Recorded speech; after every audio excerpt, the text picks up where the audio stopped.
Hello again, it's Josh Clark here at Get Real Audio in Bath, and I'm here with episode 6 of my basic home recording series. And today we're going to have a look at recording with two microphones. So I hope you've been enjoying learning about the recording process and how best to operate it at home, and learning about microphones and improving the sound of your recordings. For quite a few applications, one microphone is going to see you through, and it should be all you need. But quite quickly you might find a situation where you need to use two microphones to capture two different sources. So an obvious example of this is where you're playing a musical instrument and you want to sing at the same time. It might make sense to capture both of those things as individually as possible so that you have a little bit of control over the volume of the two elements. Another great example of using two microphones is when you might set up a stereo pair to record an instrument that you want to sound quite wide. This is really common if it's a solo instrument recording, let's say fingerstyle acoustic guitar on its own with nothing else. Sometimes you might want to make that sound a bit larger than it really does in real life, and an easy way to do that is to use a stereo pair of microphones. So unfortunately there are two reasonably complicated things that you need to learn about before starting to work with two microphones. They are polarity and phase. These two terms are often incorrectly used interchangeably. One can affect the other, but I just want to have a look at them individually so you have a really good understanding of what the two things are and how they affect your recordings. So let's look at polarity first. So the electricity generated by a microphone is alternating current. And you've probably heard of alternating current before because it's what comes out of the socket in the wall. Ultimately, it's a waveform that moves up and down. From a baseline center position, it will go into positive voltage and then past the center again into negative voltage. The electricity that comes out of the wall does that at 50 times a second, 50 hertz. 50 hertz, by the way, is just sharp of a G, a low G on a bass. So if you ever hear G entering your recordings, or just sharp of a G, you'll probably find that there's some mains hum, and that's caused by this alternating current. So the alternating current from a microphone obviously is an awful lot lower in magnitude. It's quite small, which is why we need things like microphone preamps to make it a bit bigger so we can work with it.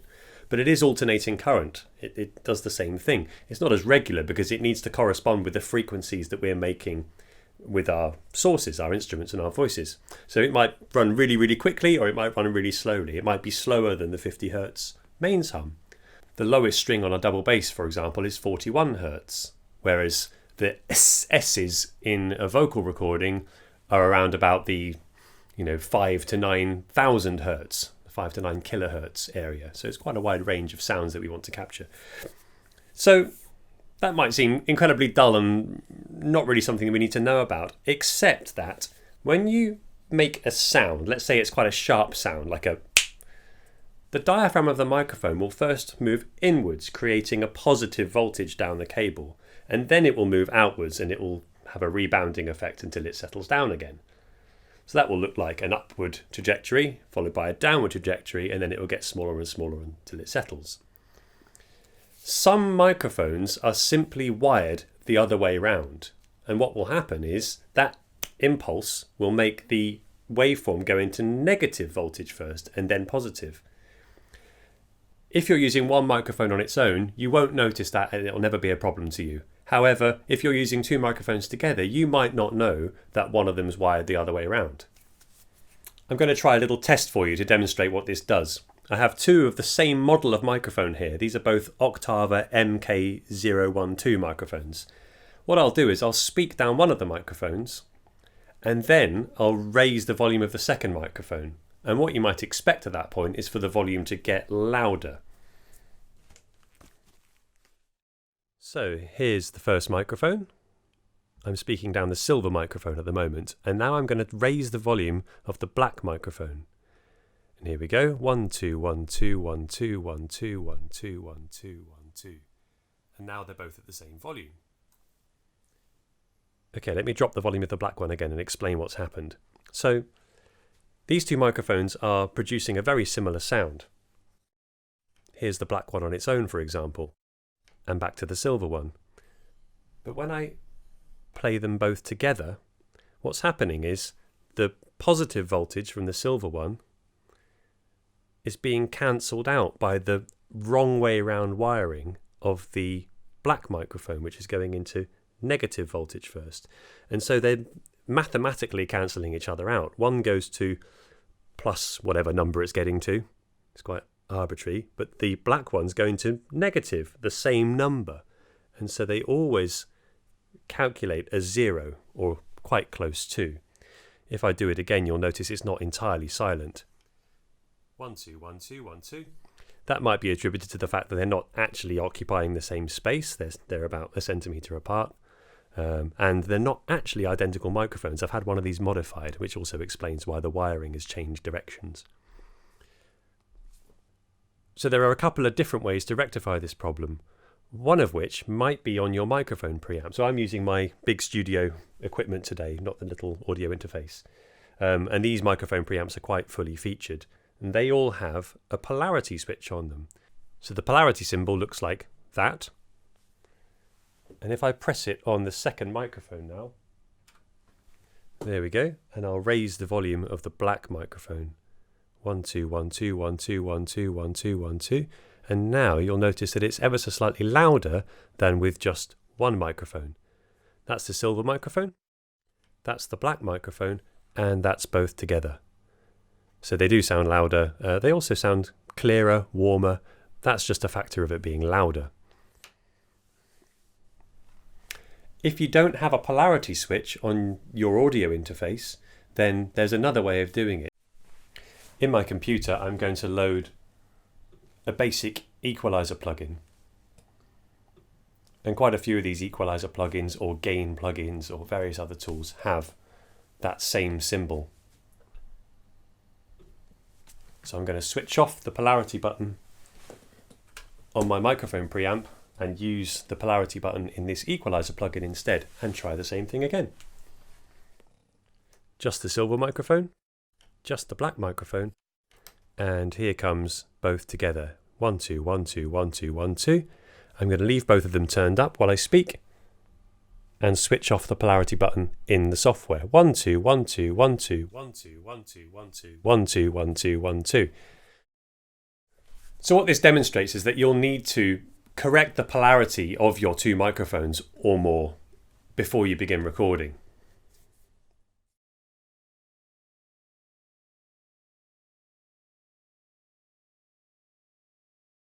The second term we need to understand is phase. In this context, phase describes differences in timing between two signals.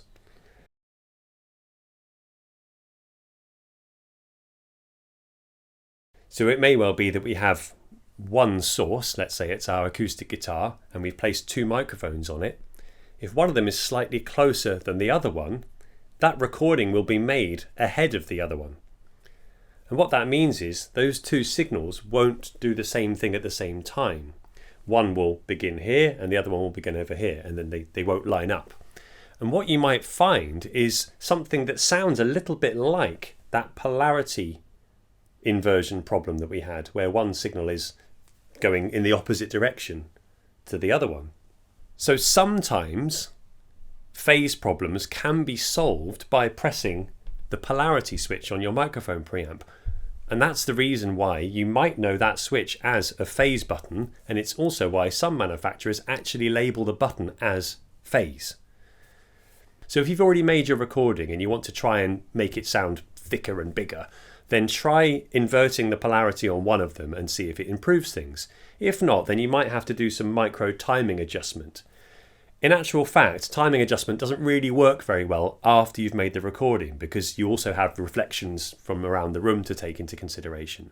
So it's best to get it right when you're making the recording.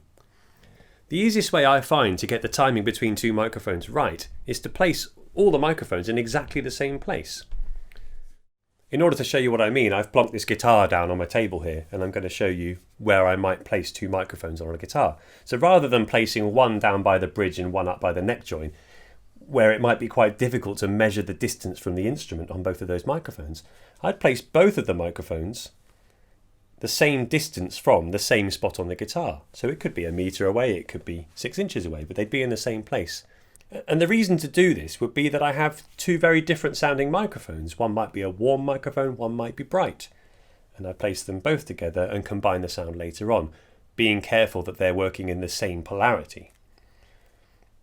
If one microphone was ever so slightly closer, then you'd end up with a slightly thinner sound, and it would sound a little bit odd. Another thing you can do is take your two microphones and point one slightly down and one slightly up. So they're not quite pointing at the guitar. One's pointing past the high string, the other one's pointing past the low string. But then you can take those two sounds in the computer and pan them left and right. Maybe not all the way, but certainly, some distance left and right. And that might make a wider sound than you're used to. Some people place the microphones horizontally left and right. So one's looking up the fingerboard and one's looking down towards the sound hole. I'm not a big fan of that arrangement because I find that one sounds too thin and the other sounds way too boomy. So by doing it vertically, one pointing up, one pointing down, then it's a slightly more controllable sound. So the last thing we need to discuss, of course, is recording a voice and a guitar simultaneously. There are a few constraints around the space that you're working in. If you're one of these people that plays with your face very close to the instrument, then you might struggle to capture the guitar and the voice independently. And I would recommend placing one microphone well and recording that way. Whereas if you either stand up or you play with the guitar quite some distance from your face, then you might have a better chance of getting a fairly separate recording. Even so, I would still recommend putting both microphones in exactly the same spot, but directing them towards the guitar. Let's see if I can do this. And towards the voice. One of these microphones is pointing diagonally upwards towards my voice, and the other is pointing diagonally downwards towards my guitar.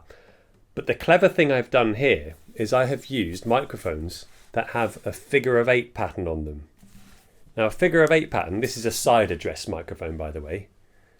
I don't sing into the end of it, I sing into the side of it. A figure of 8 pattern will listen to the front and the back, but nothing around this centre disc here. So by pointing this microphone diagonally downwards towards the guitar, my voice is pointing at what we call the null spot of this microphone, the bit where it's not listening to much and it won't hear your voice particularly loudly. So we're going to maximise the amount of guitar we get into this microphone and minimise the amount of voice. This second microphone also has a figure of 8 pattern, and I'm going to point this one the opposite direction. So diagonally pointing towards my voice, but the null point is pointing diagonally down towards the guitar. Now this way, we're not going to have the problems that I might have if I put one microphone up here and one down here. With this arrangement, my voice is much closer to this microphone than it is to this microphone, so there'll be a time difference between the two.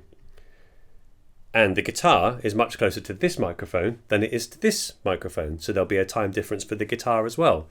And both of those things might be quite awkward to sort out later on. So just a couple of little ideas to try out those two principles of polarity and phase. Other situations that you might find you need to use two microphones in are, for example, recording two people. Here's an amazing picture of Gillian Welsh and Dave Rawlings in their standard recording setup. There's a great article out there on the internet about this. They have a marked rug with the positions of the microphones and they put them in exactly the same place every time. You'll notice that their microphones, whilst pointing directly at their own voices and instruments, are directly opposing the other person's voices and instruments. This will be because they're using cardioid pattern microphones, which don't hear as much, if anything, from the very back of the microphone. So they're using that to cancel the other person out. And this will be why the positioning is quite critical to them. So when you're recording with somebody else, you could face them directly and point your vocal microphone directly at your face and directly away from their face. Or you could do what I did with these figure of 8 microphones, and you could sit at right angles with one microphone pointing directly at your voice or instrument and therefore directly not at them. So as you can tell, working out where the quiet spots are on a microphone becomes quite important when you're working with multiple things in a room. I think I've given you plenty to think about with this episode. I'll probably do 1 or 2 more of these videos. One thing I'd like to show you is looking at the DAW software and how you might export your completed recordings to send on to a mix engineer or a collaborator to continue work on. And as I mentioned earlier in the series, I could also do a question and answer session, which might be part of that video, might be a separate one, depends how many questions I get. So comment below, ask me a bunch of questions or send me emails, and we'll see where we end up. See you next time.